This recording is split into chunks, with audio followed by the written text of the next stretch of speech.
darkest corners of hell are reserved for political neutralists. There is no way you can say ujui uko opposition, ujui uko kwa serikali. You have to belong somewhere. Kakamega, are we somewhere? Tunajua tuko wapi? Asante sana. So, at this point, I think we are getting to the youth. The youth are the largest demographic in our country. And we have to appreciate the role of the youth in the day-to-day activities of the government. You know, I think when I was setting the context, I did not explain why we are here. We are here to speak on privatization and budget 2026-2027. So this time the youth will be at the center of it. Our voices must be heard. And I implore you, the youth, as your representative, come to speak, yeah? Understand what privatization is. Understand how can your voice be impactful in the next financial year. It is very important that we read these things, we go through them. We don't just have an overview and then you want to stick to rumors.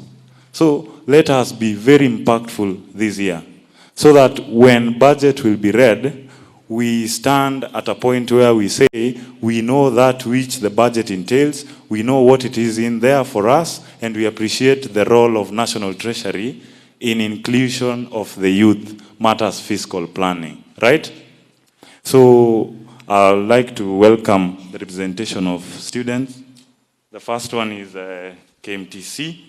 That will be Mercy Ambassa. Let's clap for Mercy as she comes.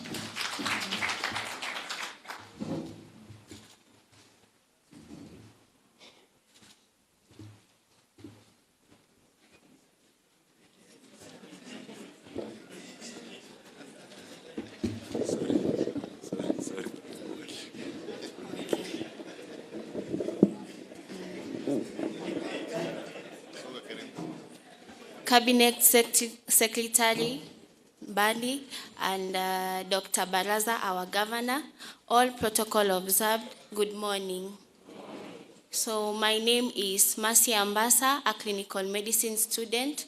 I'm in third year, doing my final year this year. I'm here to represent the Kakamega Kenya Medical Training College.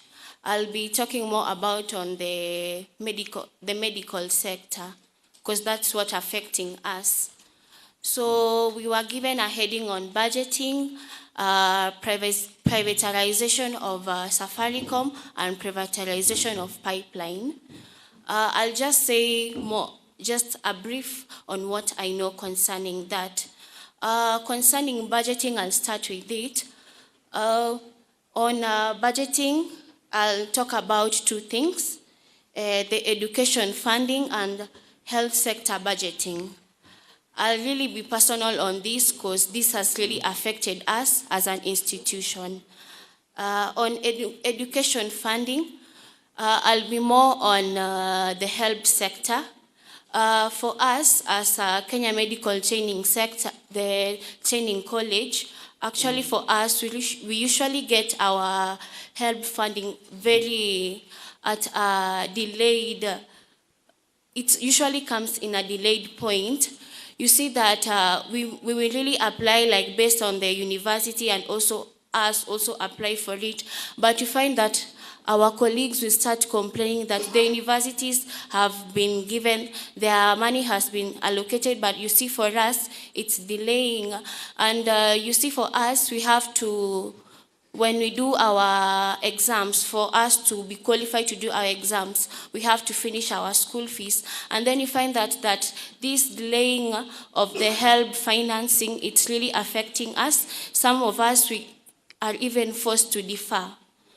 And the other thing is based on lecturers' payment. You see that it's delaying, it's affecting our classes. Even on the health sector budgeting, you find out that when you go to our clinical practice, you see we are allocated in different ward rotations, but now you get, when you get to a certain certain clinical ward, you find that the supervisor in there starts complaining that your institution is not paying us. And when you go deep to search into it, that you find out that there is poor budgeting, which may have resulted to poor allocation of funds. This has really affected us. Yes. On privatization of Safaricom, us as medical students, we are also directly affected on it.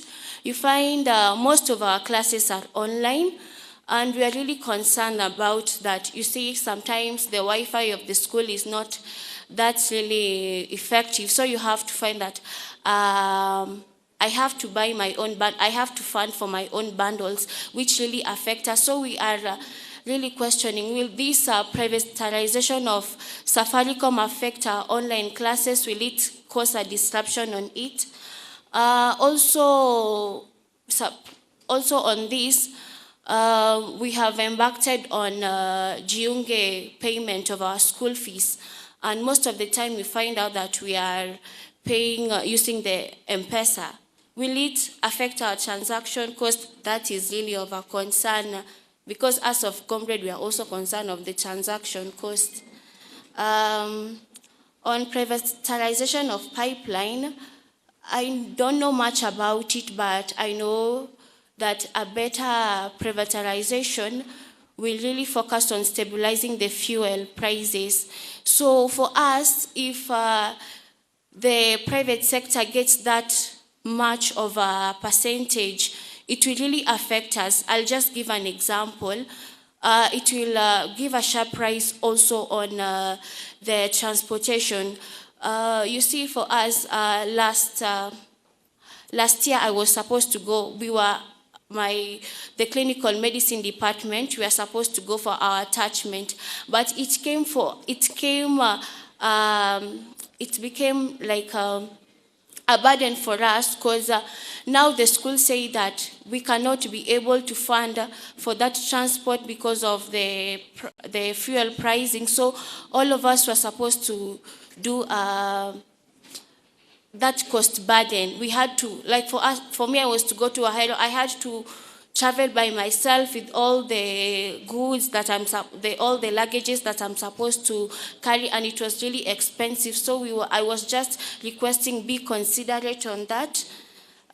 Yes, and that is all. Thank you so much. Thank you, Mercy. We have representative from Sigale National Polytechnic, Wilberforce Mahi.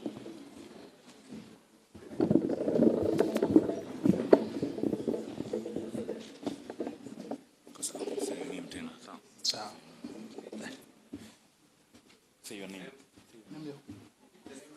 Your name. That one.